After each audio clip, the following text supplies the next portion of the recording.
জামায়াতে ইসলামীর নেতৃত্বে বেশ কয়েকটা ইসলামী দল এখন মাঠে আছে। তারা অনেকগুলো দাবি আছে। এর মধ্যে একটা দাবি নিয়ে অনেক বেশি আলাপ হচ্ছে, সেটা হলো আমাদের আগামী সংসদ নির্বাচন প্রপোর্শনাল রিপ্রেজেন্টেশন বা পিআর পদ্ধতিতে হতে হবে। মানে খুবই সাধারণ সমর্থকদের মুখে খুবই পিআর পিআর স্লোগান দেখছি। কাউকে কাউকে দেখলাম জিজ্ঞেস করা হচ্ছে, তারা ঠিক বোঝেন টোঝেন না। যাই হোক, এই কর্মসূচিটা জামায়াতকে কি দিচ্ছে, মানে এই আলাপ করার সুযোগ আছে। এই কর্মসূচির মাধ্যমে শর্ট টার্ম কিছু বেনিফিট সম্ভবত তারা পাচ্ছে, কিন্তু তারা ওভারডো করে ফেলছে কিনা এবং এটা তার ভবিষ্যতে বড় ঝুঁকি করার সম্ভাবনা আছে, ঝুঁকি তৈরি করার সম্ভাবনা আছে বলে মনে করি। বেশ খানিকটা আমাদের ছোটবেলায় এভাবে বলি আমরা, কান্না বন্ধ করার সঠিক টাইমিং, এটা নিয়ে কথা বলতে চাই। তারা কি বলছেন? ইনফ্যাক্ট এই মুহূর্তে তারা এই কর্মসূচিটা মাঠে নামানোর মাধ্যমে আলোচনায় আছেন, কোনো সন্দেহ নেই। এটাই বলছি শর্ট টার্ম বেনিফিট। দেশের মিডিয়া জামাতময় হয়ে আছে। টিভিতে যতগুলো টক শো হচ্ছে সেগুলো মূলত জামাতের আন্দোলন, পিআর পদ্ধতি, সেগুলোর পক্ষে বিপক্ষের কথা এগুলো নিয়ে ছেয়ে আছে। আমি যে কটা টক শো, অনেকগুলো টক শো করেছি এর মধ্যে, আমি নিজে আমার ইউটিউবে ভিডিও করেছি এই ইস্যুতে। ইনফ্যাক্ট এটা যেহেতু ইস্যু হয়ে গেছে, এটা নিয়ে আসলে কথা বলতে হচ্ছে। সুতরাং এই বিবেচনায় জামায়াত যথেষ্ট কাভারেজ পাচ্ছে, এটা তাদের জন্য বেনিফিট। তারা ইসলামী দলগুলোকে অন্তত একটা প্ল্যাটফর্মে, তারা চেয়েছিল যে আরও কয়েকটা নন ইসলামিক দল আনা, এটা তাদের জন্য খুবই খুবই ভাইটাল ছিল, কিন্তু শেষ পর্যন্ত পেরে ওঠেননি।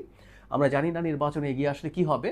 তিনটা রাজনৈতিক দলকে তারা সাথে চেয়েছিলেন, এনসিপি, গণ অধিকার পরিষদ এবং এবি পার্টি, যারা নন ইসলামিক দল। এটা তাদের এই যে শুধুমাত্র ইসলামী মোর্চার বাইরে একটা ভালো লুক দিতে পারতো, সেটা হয়নি for the time being at least. So এটাও জনগণের সামনে পোট্রে করা যাচ্ছে, বিএনপিকে শক্তি দেখানো যাচ্ছে। এগুলো তার শর্ট টার্ম বেনিফিট এবং সে ভাবতেই পারে, বা আমি ধারণা করি এই বেনিফিটের ট্র্যাপেই তারা পড়েছেন এবং এটা তাদের জন্য দীর্ঘমেয়াদী একটা বড় ঝুঁকি তৈরি করছে। সেটা নিয়ে বলবো। তার আগে বক্তব্যে যা যা বলছেন খুবই চ্যালেঞ্জ দিয়ে বলছেন, যদি আপনারা না বলছেন আমরা পিআর বুঝিয়ে দেবো ইত্যাদি ইত্যাদি, কত কত দেশে পিআর হয় এসব বক্তব্যে আছে, টকশোতে আছে, সব জায়গায় আছে দেখছি। মানে পিআর এর বিরুদ্ধে লোয়ার হাউসে একটাই যুক্তি যেটা প্রধান, আর সব যদি অসাধারণ হতো তাও এই একটা যুক্তি যথেষ্ট ছিল। পিআর কেন হবে না, মানে ব্যাপারটা এরকম। সে বিখ্যাত কথা, সেনাপতি রাজার কাছে এসে বলছেন যে রাজা, আমরা তো যুদ্ধ হেরে গেছি। রাজা বললেন, যুদ্ধে কেন হেরেছ? সেনাপতি বলছে, যুদ্ধে হারার 101টা কারণ আছে। রাজা বললেন, প্রথম কারণটা বলো। সেনাপতি বললেন, বৃষ্টিতে বারুদ ভিজে গিয়েছিল, তাই গোলা নিক্ষেপ করতে পারিনি। রাজা বাকিগুলো শুনতে চাননি।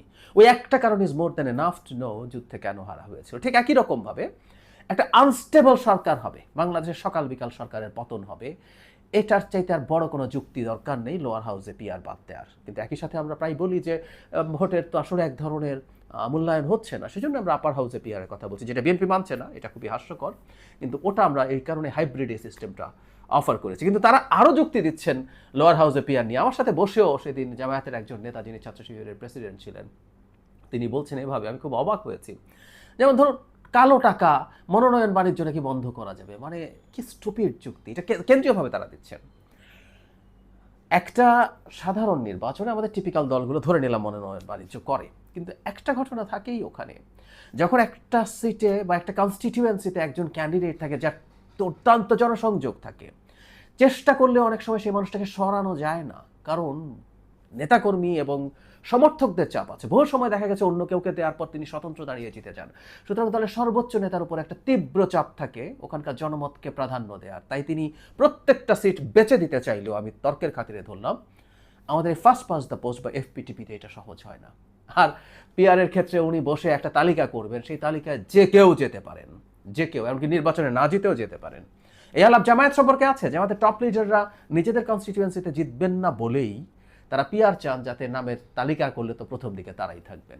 তো যাই হোক, মনোনয়ন বাণিজ্য যখন একজন ব্যক্তির উপর শতভাগ সিলেকশন হয়ে যায়, বাণিজ্য আরো অনেক বেশি হবে। অদ্ভুত ব্যাপার, তারা এটাকে যুক্তি মনে করছে।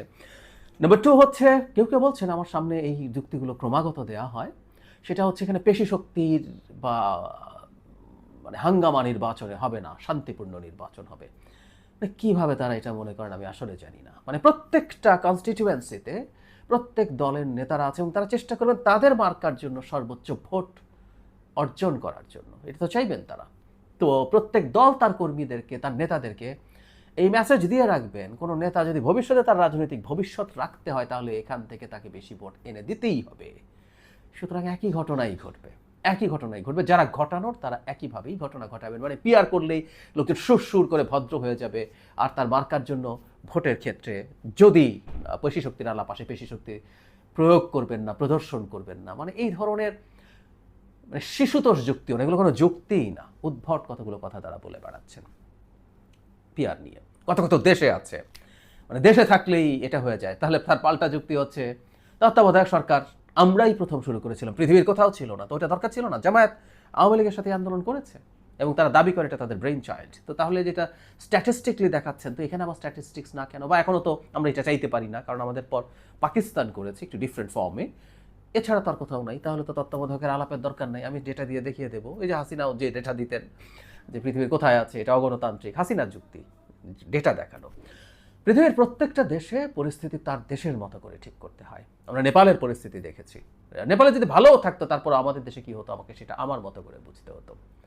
এসব ফালতু জিনিস তারা মাঠে আনছেন। আসলে মূল বিষয়টা হচ্ছে, বলেছি, তারা আসলে চাপ দিতে চাইছেন বিএনপিকে, বিএনপির কাছ থেকে তারা কিছু ল্যাভারেজ চান, এটা হলো মূল কারণ। কিন্তু এটা করতে করতে তারা একটা ট্র্যাপে পড়েছেন। যে শুরুতে বললাম, অ্যাপারেন্টলি তারা খুবই আলোচনায় আছেন, একটা রাজনৈতিক দল আলোচনায় থাকতে চাইবেন, এটা ভুলের কিছু না, সমস্যার কিছু না।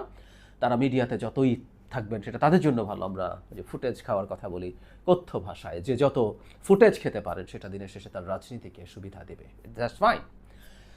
একই সাথে যে বললাম যে জনগণের সামনে একটা বিএনপির বাইরে একটা জোট তৈরি হচ্ছে, বিশেষ করে ইসলামিস্ট ফোর্সগুলো দীর্ঘদিন তাদের মধ্যে চরম সংঘাতের মধ্যে ছিল, বা এই জোটের মধ্যে সবচেয়ে গুরুত্বপূর্ণ দুটো দল জামায়াত ইসলামী এবং ইসলামী আন্দোলন বাংলাদেশের মধ্যে ইসলামের ইন্টারপ্রিটেশনে এতই ভিন্নতা যে একে অপরকে মুসলমানই মনে করে না, তারাও এখন একত্র হচ্ছেন এবং তারা একসাথে কাজ করছেন। এই মেসেজগুলো তাদের জন্য ভালোই হচ্ছে বলে মনে হয়, কিন্তু ওভারডু করছেন, এটাই হচ্ছে প্রবলেম। থামতে জানতে হবে বিপদটা কোথায়। আমি ছোটবেলায় কাঁদার কথা বলছিলাম, আমি জানি না আপনাদের এরকম অভিজ্ঞতা আছে কিনা, আমার খুব ছিল। যখন একটু বুঝতে শিখছি, মানে কান্না শুরু করার পর একটা পর্যায়ে অনেক বেশি কেঁদে ফেলে। কান্না শুরু করে কিছুক্ষণের মধ্যে বন্ধ করে দিলে ইটস ফাইন, কিন্তু কান্না অনেক বেশি সময় আমাকে খুব বেশি পাত্তা টাত্তা দিচ্ছে না, সো আমি কান্না বাড়াতে গিয়ে দেখা যায় অনেক সময় কান্না থামানো হয়ে ওঠে না, থামাতে পারছি না। আমার কান্না শেষ, আমার দুঃখ শেষ, আমার কান্না থামানো উচিত বলে আমি মনে করছি, কিন্তু কেউ আসছেও না, আমি নিজে কান্নাতেও পারছি না, বসে বসে করছি আর চোখ কচলাচ্ছি।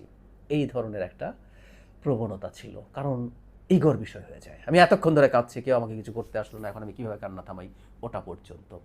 জামায়াত এই সমস্যায় পড়তে পারে বা পড়ছে বলে মনে করি। আমি মনে করি অলরেডি তারা ওভারডু করে ফেলেছেন। প্রথম কথা হচ্ছে, জামায়াত কি বিশ্বাস করেন প্রপোর্শনাল রিপ্রেজেন্টেশনে এই সংসদ নির্বাচন হবে? আমি মনে করি না, আমি তাদেরকে এত স্টুপিড মনে করি না। তারা একটা এজেন্ডা এনে চাপ দিতে চাইছেন, কিন্তু কতটুকু করবেন? এখন বিপদ যেটা হলো, তারা মুখে বলছেন না এটা না হলে নির্বাচন করবেন না, তারা যতই মুখে বলুক আমরা তো ক্যান্ডিডেট দিয়ে রেখেছি, আবার এটাকে সামাল দেওয়ার জন্য বলছেন এরাই নাকি পিআর ক্যান্ডিডেট। এলাকা যে এই হাস্যকর কথাটা আর ব্যাখ্যায় যাচ্ছি না। যাই হোক, তো তারা যখন এটাকে এত বেশি এটাকে সামনে রেখে মুভ করতে থাকবেন, এত বেশি কথা বলতে থাকবেন মাঠে, টিভিতে, তাদের টক শোতে এসে, যে কোনো জায়গায়, তখন এটা তাদের ইগোর ইস্যু হয়ে দাঁড়াবে। এবং যদি শেষ পর্যন্ত আমাদের সংসদ নির্বাচন যদি আপার হাউস হয়, তাহলে এটা লোয়ার হাউস হবে, সেটা যদি পিআরএ না হয়, এই ডিফিট তাদের নিয়ে নির্বাচনে যেতে হবে।